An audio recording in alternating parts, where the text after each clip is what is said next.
Good morning, good evening, or good night, whichever one it is for you, whichever one it is. I am very glad you're here to join me for this week's video, which is gonna be spooky season reading recommendations. Because we all love spooky season, at least I really do, and you're just gonna have to suffer through this obsession with me because this is a kind of video I've really been wanting to do, and it felt like the right time.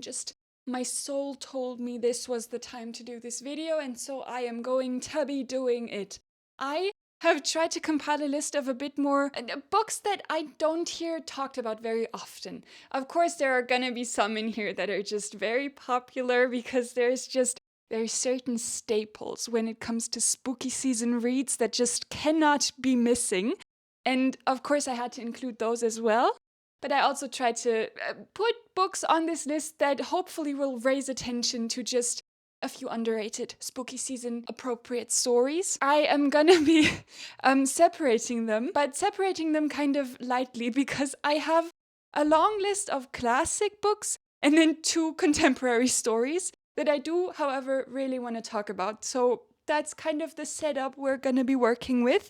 So without further ado, let's get right into it by talking about the first kind of spooky season story, which is a short story by Ryunosuke Akutagawa, who is a classical Japanese author. He wrote the story Hell's Screen, which is the story I want to talk about today, because it is one of the most disturbing pieces of writing I know about, honestly. He was a very interesting kind of person because Akutagawa was basically haunted by his fear of schizophrenia. His mom was schizophrenic, and he spent his entire life being terrified of getting that himself, of becoming schizophrenic himself, or finding out that he already is schizophrenic.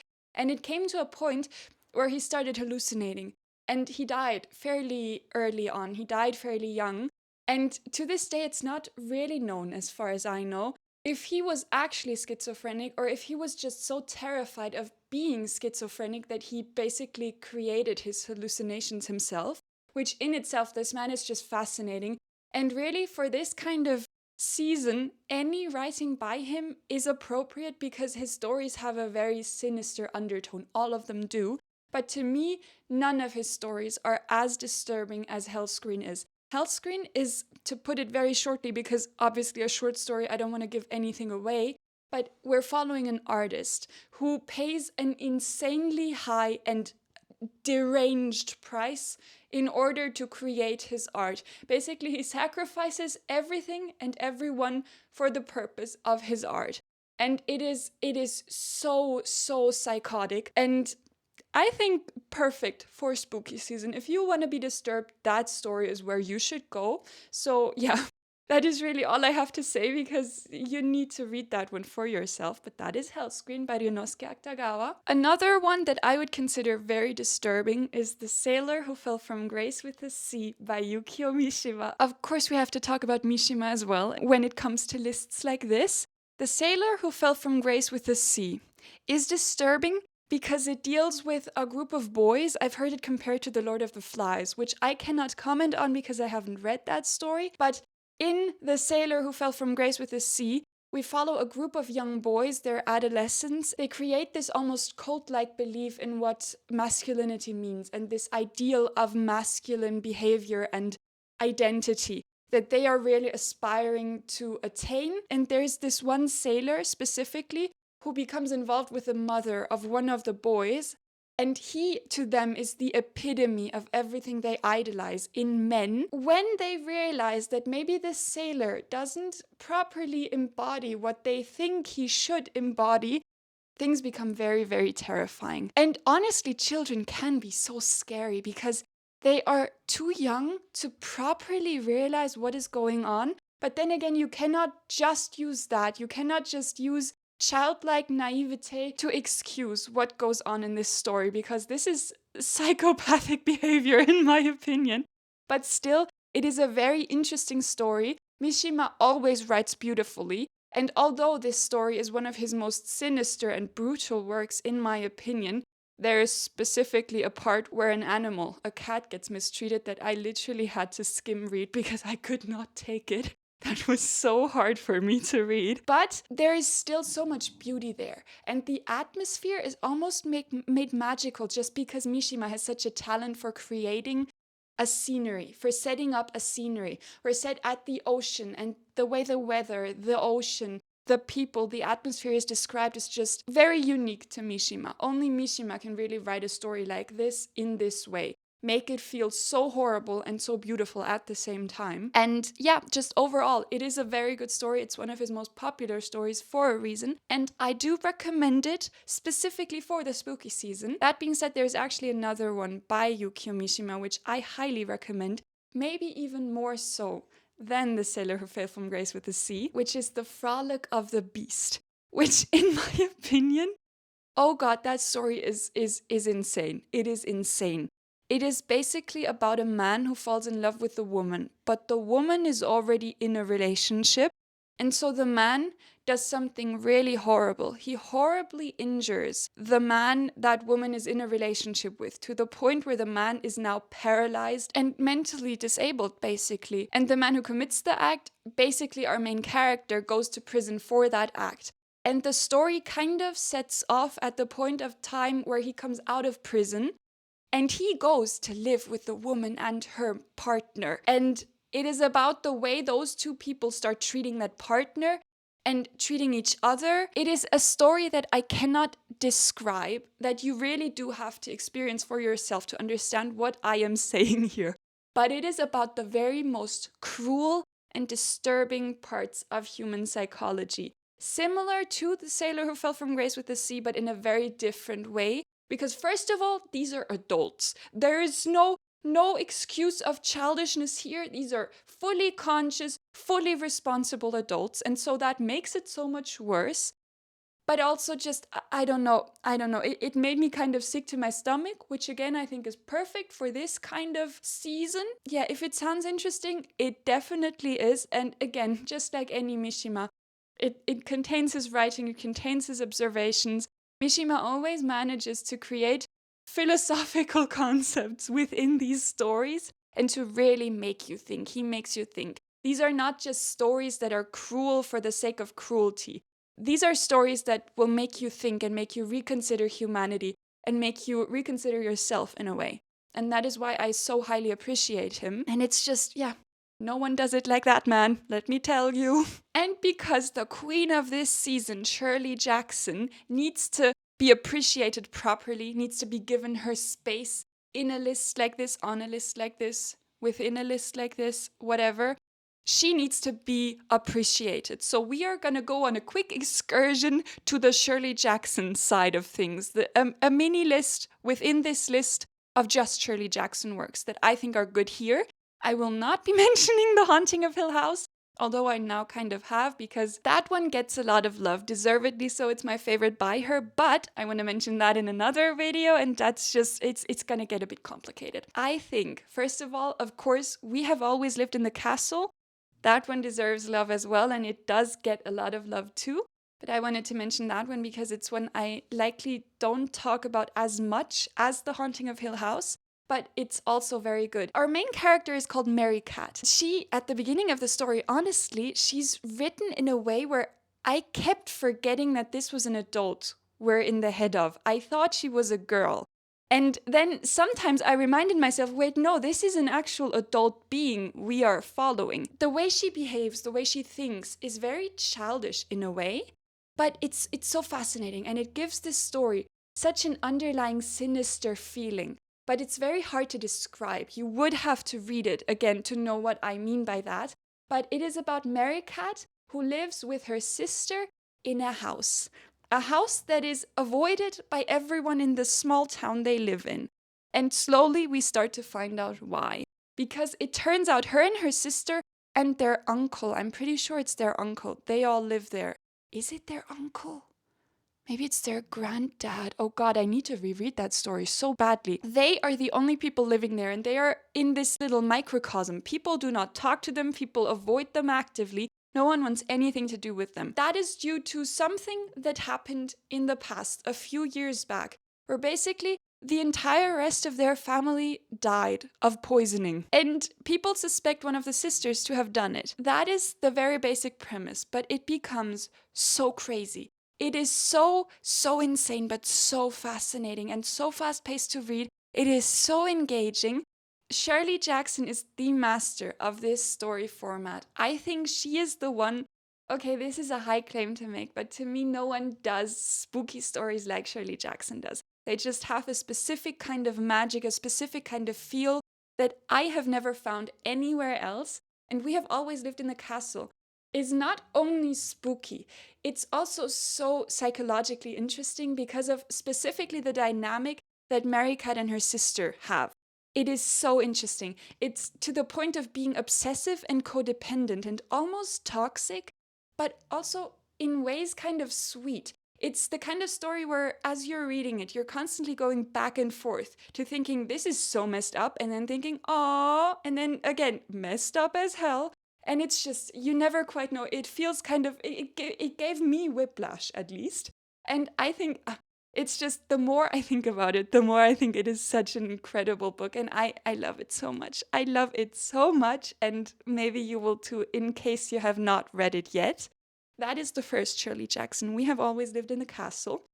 Another one by her that I think deserves much, much more love because among her works it is quite underrated is The Bird's Nest, which follows a main character who basically has several personalities. She's in a psychological evaluation for that fact that she has multiple personality disorder, basically. But this is a book that was written before that diagnosis existed. So you cannot go into this story expecting medical accuracy because the way multiple personality disorder is described here is not technically accurate. It's more of a device to explore this woman's psyche. It's so, again, fascinating. I can't really describe it any way else. The reason I say it is inaccurate is there is an aspect to this woman's psyche and to her multiple personalities that, as far as I know, does not exist in the actual diagnosis itself, which is that her alters are basically fighting each other. They are in a sort of war, and they are very much antagonistic towards each other. It is an internal war personified, made into this insane network of aspects and storylines that is, it is so fascinating because this woman cannot trust herself basically because she is multiple selves and those selves are constantly fighting each other, so she is fighting herself. And at the same time, the people around her are kind of put in danger with her herself. And it's just, she is in danger, the people around her are in danger. You as the reader start to feel so nervous for what's gonna happen next because this is such an unpredictable kind of person you are following. But the more it goes on, the more this also becomes a really, really sad story. It's never outwardly mentioned, and Shirley Jackson does that very well. She creates real life, actual scariness. The kind of scariness that has nothing to do with supernatural aspects, that is just scary because people are scary, but she makes it so that it feels almost abstract, so that you really have to look for what is actually being said here. But in this story, the more it goes on, the more obvious it becomes that this woman's psyche is basically just trying to protect her from trauma in a very, very disturbing way. It is never actually stated, but you get quite the good idea of what it may be. I found this so fascinating, and I highly recommend you check it out because I think it is so underrated. It is, in my opinion, a masterpiece of writing. It is so spooky, so scary, a lot more disturbing because it's a lot more real than the other Shirley Jacksons on this list. But again, check it out. I highly recommend. Also, one that I really like is Dark Tales, which is a collection of short stories. Wait, let me get it because I think you need to see the cover because the cover is just stunning. Look at this. It's in the Penguin Modern Classics edition. It is a collection of short stories. Let me quickly read to you every short story that is in here. We have here The Possibility of Evil. Louisa, Please Come Home. Paranoia, The Honeymoon of Mrs. Smith. The Story We Used to Tell. The Sorcerer's Apprentice. Jack the Ripper. The Beautiful Stranger. All She Said Was Yes. What a Thought. The Bus. Family Treasures. A Visit, The Good Wife, The Man in the Woods, Home, The Summer People. Those are all really good stories. I highly recommend all of them. This collection sets the perfect kind of atmosphere. They are different kinds of stories. Some of Shirley Jackson's short stories are very abstract. Some of them are supernatural. Some of them are written in a way where you think it's one story and then the ending puts it in an entirely different light. They are all very well written, and Shirley Jackson is one of those very unique cases where you read a 10-page short story by her and you feel like you've read a novel just because you immediately get a sense of who these people are, where they're at, the whole setting. I think it's so fascinating because, in my opinion, it shouldn't be possible to write such vivid detail in such few pages. Her short stories are so incredibly fun to read as well, and I think this is the perfect example. There is, of course, also The Lottery, which is in a different short story collection. It's not in here, but that I'm going to recommend as well. It's about sinister happenings that occur in a specific kind of town. It's very much an analogy for human corruption, for society at large. There is so much you can read into that story. But at its core, it's just a really, really creepy story about how cruel humans are and how we can really get used to and normalize absolutely everything, no matter how ludicrous it is. So The Lottery is also good. But yeah, my main recommendation is the Dark Tales short story collection. I really like that one. Another one that I would really love you to read, especially if you're planning to read The Bird's Nest, because I think this goes very well with that, is Hangsaman, also by Shirley Jackson. We are still in the Shirley Jackson subsection. Hangsaman is in many ways very similar to The Bird's Nest. We are also following a young girl who has a lot of trauma, but whose psyche cannot cope with that, and who becomes very mentally ill because of it. I don't want to say too much, but this entire story is so creepy. And it is creepy in the same way The Bird's Nest is. It is not creepy because of supernatural elements. It is creepy because people are scary as hell. This girl has definitely been through some really horrible things, and she is currently still going through horrible things. One of the first things you read happening to her is a sexual assault that occurs off page, but you definitely know what's going on. She was already mentally ill before that point, but she becomes so much worse after that, and she completely unravels. She goes to college, and in college, things hit the fan. It becomes so crazy, just absolutely crazy. And it is incredibly fascinating to read. It is a psychological study of this woman, of her unraveling, and there is so much underlying here, because one of the things that are never actually mentioned but that you get an idea of is how much happened to her in her childhood, probably, specifically with her father. That is never actually specifically mentioned again, but you get an idea, and that is what Shirley Jackson does so well. She doesn't spoon feed you anything, which I've already said this somewhere, but those are the kinds of stories I highly appreciate, when you get to come to conclusions yourself. And this is a story that allows for so much interpretation. It kind of also leaves you on a cliffhanger, and that is something Shirley Jackson loves to do. And I think that is amazing, to basically leave you hanging in the middle of an action. That just makes the story so much more creepy. I don't know. Just from beginning to end, Shirley Jackson is a master of this kind of writing. That is Hangsaman. Highly recommend you read it with The Bird's Nest, because they very much add to each other. They are like two sides of the same coin. And you will know what I mean when you read the stories. So yeah, maybe do that. Finally, the last Shirley Jackson I am going to talk about is The Sundial, which is also one I do not hear mentioned nearly enough. The Sundial is the story of a cult. We are set in a house, and among the people that live in that house, that randomly one day become convinced that the world is going to end. And the only people who are going to survive the ending of the world are the people who are in that house. And that leads to some insane happenings. And it becomes so unhinged so very quickly. There is a sundial in the yard that is highly symbolic. The entire story, again, like all Shirley Jackson stories, lends for so many opportunities for interpretation. But this one specifically is also so fascinating from a societal standpoint, because I read this as social critique, but also it's just so fun to read. It is so interesting. It is a page turner, and it is really creepy because, again, people are so creepy, and Shirley Jackson writes them so creepily. And that is so cool. Also, the atmosphere, my people, the atmosphere is insane. So, this story as well, masterpiece. Basically, any Shirley Jackson work, in my opinion, is a masterpiece. They are all to go down in the Hall of Fame of my personal opinion. This is no exception. The Sundial by Shirley Jackson. Check it out, you will not regret it. On a bit of a different note, let us talk about Dead Souls by Nikolai Gogol. This is kind of an abstract choice for this kind of video, but I think it fits.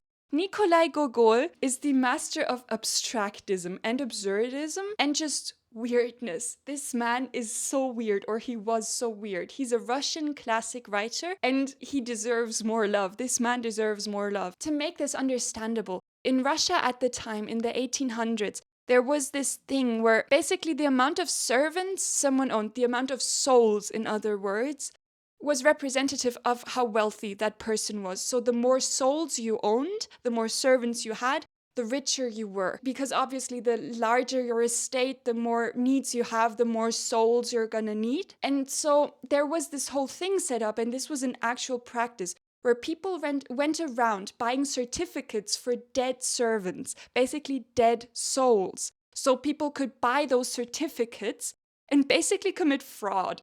And that is what our main character does. He makes it his mission to go around Russia, go around the Russian countryside, and buy as many souls as he can to hopefully become wealthy. And first of all, unhinged as hell. What an unhinged concept. But it is so funny.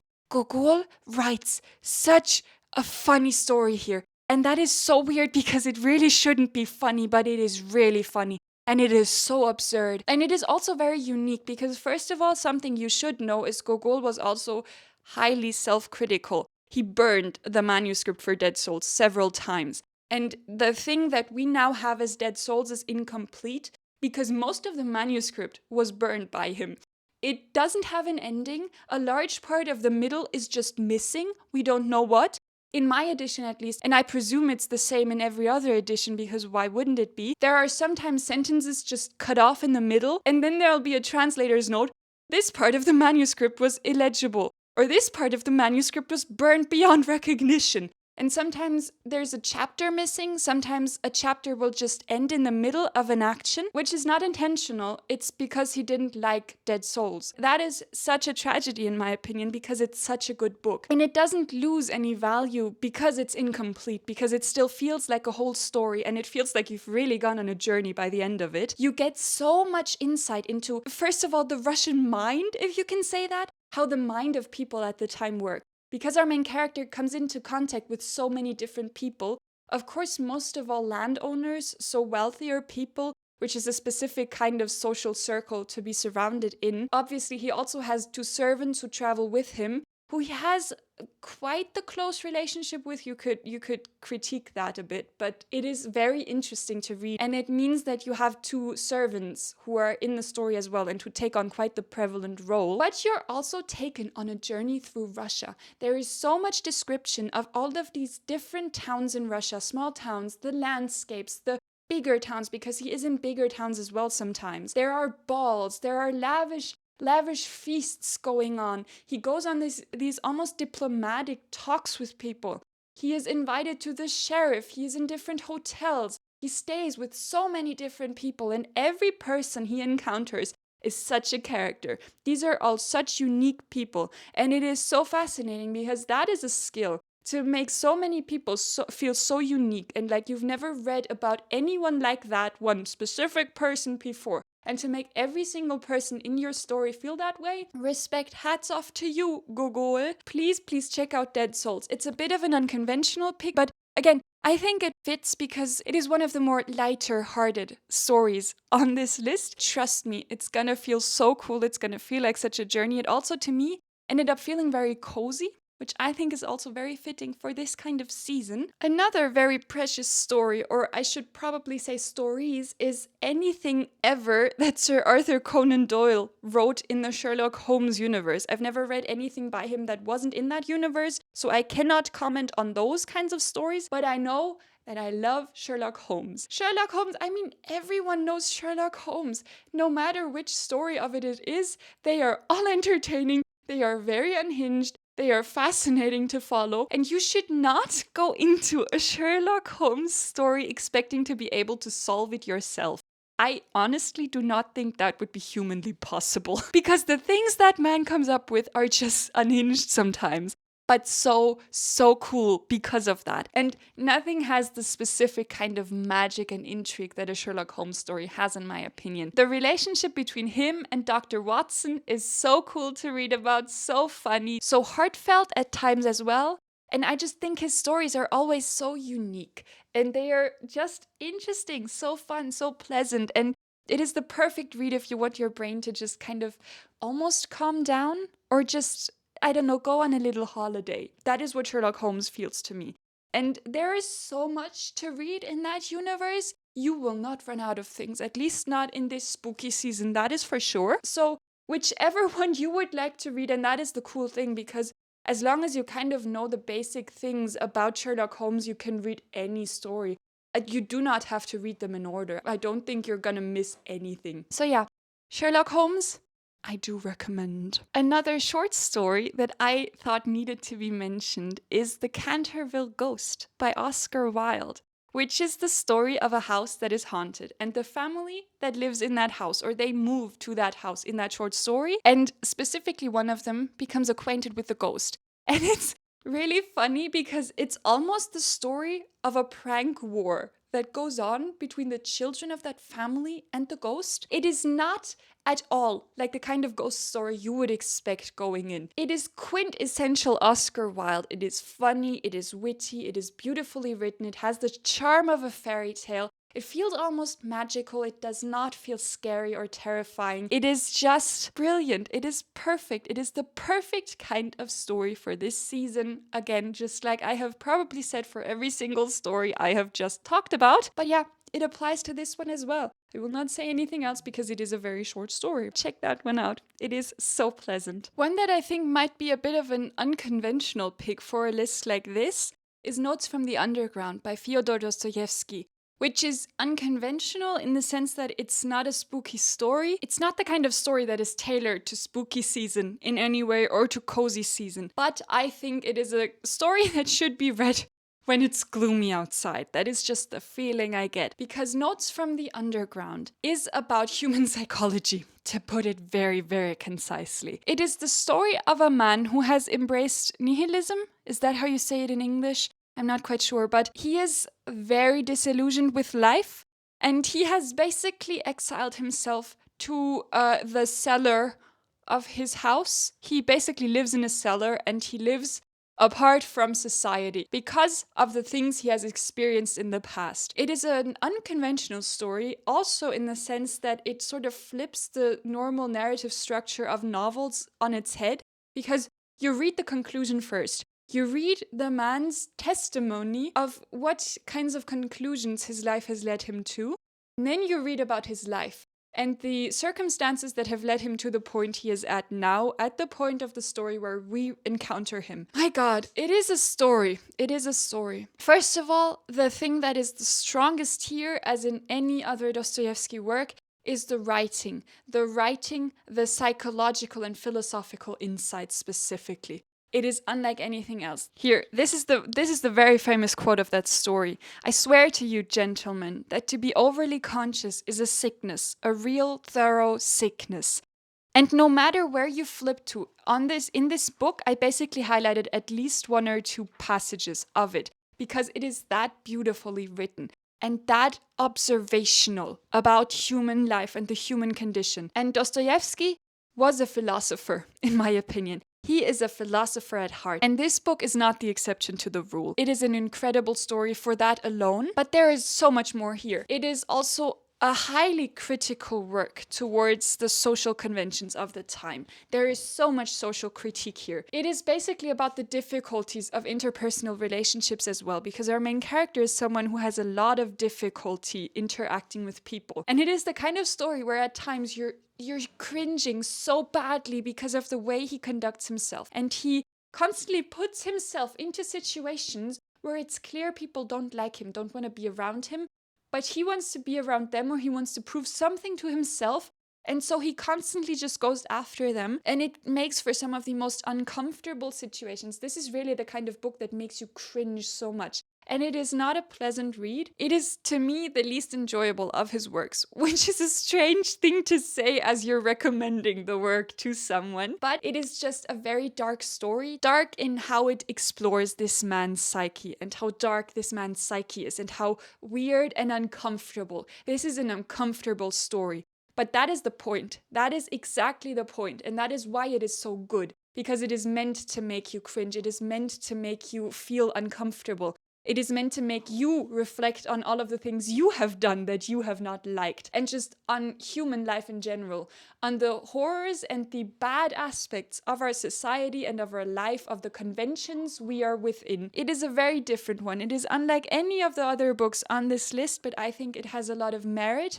And I think it is a work of intellect like only Dostoevsky is capable of. So maybe check that one out. I think it is also, in a way, kind of good for this time of the year. So now for the contemporary books. First of all, I have to say The Empusium by Olga Tokarczuk. One of my favorite books of this year, actually. I fell in love with that story. It is a story inspired or akin to The Magic Mountain by Thomas Mann, but it's also very different. There are certain similarities, mainly the fact that we are set in a sanatorium or in a town that contains a sanatorium. We are in the mountains near a lake where people go who have tuberculosis or other kinds of illnesses to recover. In both cases, we are among a group of people who are patients there, and the kind of climate that is created. But that is kind of where the similarities end, because the Magic Mountain has a different focus. The Empusium, in my opinion, is better, because first of all, it is much shorter. In my opinion, it has a lot more character and a lot more wit, and it is much more unique. Because Olga manages to combine philosophy, psychology, history, character studies like none other, with the most witty and funny writing. It is the best kind of combination I could wish for. It is also a book with so much atmosphere, so much cozy, wintry, snowy atmosphere. We are following the main character in this story, Voynich. Is that how you pronounce his name? I still am not sure. But he comes to this town to he's very sickly, and he is hoping to recover from being very sickly in the sanatorium. The sanatorium is full, and so he moves into the guest house, and he comes there just as fall is about to start. And so you are kind of witnessing the seasons change in the story, which is so cool, by the way. It is just portrayed so vividly. It feels like the seasons, the weather, the landscape is a character all of its own. This group of men who are all in the guest house that Voynich then stays at, they take this hallucinogenic substance every night. And then they have these unhinged conversations about any kind of aspects of human life. They are all vastly different. They come from different social backgrounds. They have different educations, and so their opinions are also very different, which makes for some very interesting conversations. The whole funny thing, or the whole joke here, is that they always get in fights. Whenever they try to talk about things, they just can never agree. But when they talk about women, then they can all agree. They all have something to say. That is the literal quote. On the topic of women, they all had something to say. And it is so funny. It comments on misogyny and on stereotypes in the most intelligent way. It is a book filled with criticism, but underlyingly so. There is a lot of oppression, a lot of judgmentalness. There is just so much. The main character is so precious as well. Voynich has had to go through so many tough things in his life, and so many things have happened to him. The way he was raised feels just so cruel. His father was a really cruel man. And it's about the misogyny that has basically been instilled in him, and the issues that has created for his psyche. But I won't go into that anymore, because his character development, who he ends up being as a person, it is so interesting to follow, and it is so precious to see develop, and it is something I want you to experience without having anything given away, which is why I'm gonna stop myself here. Just know the Empusium is perfect for this time of the year. There is so much in it, so much beauty, so much horror. The subtitle of the title is A Health Resort Horror Story, because there are very sinister aspects going on here. Mainly because the people are just scary. They are unpredictable.